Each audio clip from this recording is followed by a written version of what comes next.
فرماتے ہیں میں نے کہا میں نے اللہ کے لیے کھانا پینا چھوڑ دیا ہے۔ خضر علیہ السلام نے کہا مجھے اللہ ہی نے بھیجا ہے، لیکن غوث پاک محبوب ہے، فرمایا جس کے لیے چھوڑا ہے جب وہ کہے گا تو کھاؤں گا، جب وہ کہے گا تو۔ غیب سے آوازیں آتی تھی، اے عبد القادر تجھے میرے حق کی قسم کھا، تجھے میرے حق کی قسم پی۔ اعلیٰ حضرت فرماتے ہیں قسمیں دے دے کے کھلاتا ہے پلاتا ہے تجھے، قسمیں دے۔ السلام علیکم۔ تو میرے بھائی آپ نے یہ کلپ سنا ہے حضرت صاحب کا، تو بات یہ ہے کہ اللہ رب العزت کی ذات کسی کی محتاج نہیں۔ ہر بندہ، کوئی نبی، ولی، غوث، قطب، ابدال، کوئی بھی ہے، سب کے سب اللہ کے محتاج ہیں۔ اللہ کسی کا محتاج نہیں۔ کوئی کھانا کھائے نہ کھائے، کوئی اللہ کی عبادت کرے نہ کرے، کوئی رات کو سوئے نہ سوئے، اللہ کو کسی کی کوئی پرواہ نہیں ہے۔ یہ سب جذباتی باتیں ہیں،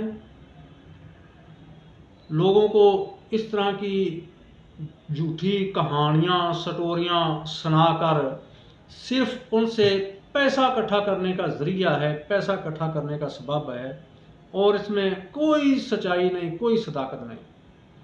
اللہ کو کیا ضرورت پڑی ہے کہ کسی اپنے بندے کو کہے تمہیں میری قسم ہے تو کھا، میری قسم ہے پی، فلاں کر، یہ کر، وہ کر۔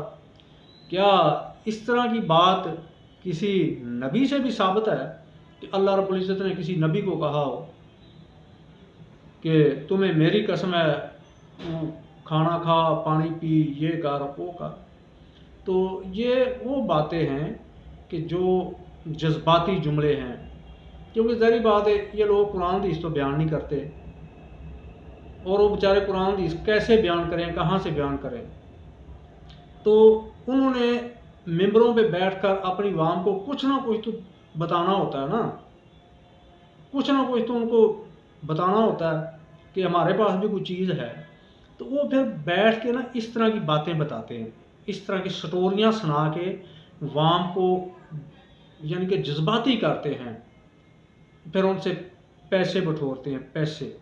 یہ جو ان کی گاڑیاں، کوٹھیاں، جو بڑی بڑی گاڑیوں میں گھومتے ہیں، یہ ان سٹوریوں کی بدولت ہے، جھوٹی سٹوریوں کی بدولت ہے۔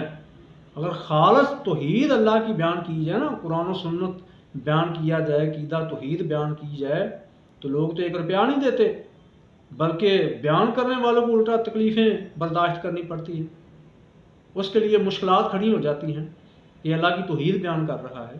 تو جب اس طرح کی سٹوریاں بیان ہوتی ہیں، پھر لوگ اوپر سے بھی پیسے پھینکتے ہیں، مٹھی میں بھی پیسے دیتے ہیں، اور بڑے مزے سے سنتے ہیں۔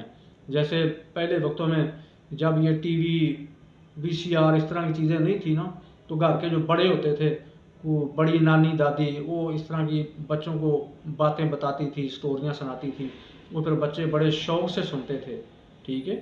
تو ان کا بھی یہی حال ہے، جو اس طرح کی انہوں نے سٹوریاں رٹی ہیں، تمام کی تمام سٹوریاں پیر عبد القادر جیلانی کی طرف منسوب کی ہوئی ہیں کہ انہوں نے یہ کیا، وہ کیا، اللہ نے ان کو اپنی ذات کا واسطہ دیا، اپنی ذات کی قسم دی۔ تو پہلی بات ہے کہ بھوک ہڑتال کرنا یہ کہاں جائز ہے کہ اپنے آپ کو بھوکا رکھو، اپنے اوپر یعنی کہ زیادتی کرو، تشدد کرو، اپنے آپ کو ذلت دو، تکلیف دو، یہ کون سا اسلام ہے؟ تو پہلی بات تو یہ کام پیر عبد القادر جیلانی نے کیا ہی نہیں۔ اگر انہوں نے کیا تو اللہ نے یہ بات کہی نہیں کہ اے پیر عبد القادر تینوں میری قسم ہے، میرے حق کی قسم ہے، کھا۔ یہ سب ڈرامے بازیاں ہیں، اللہ ان ڈرامے باز مولویوں سے بچائے۔ السلام علیکم۔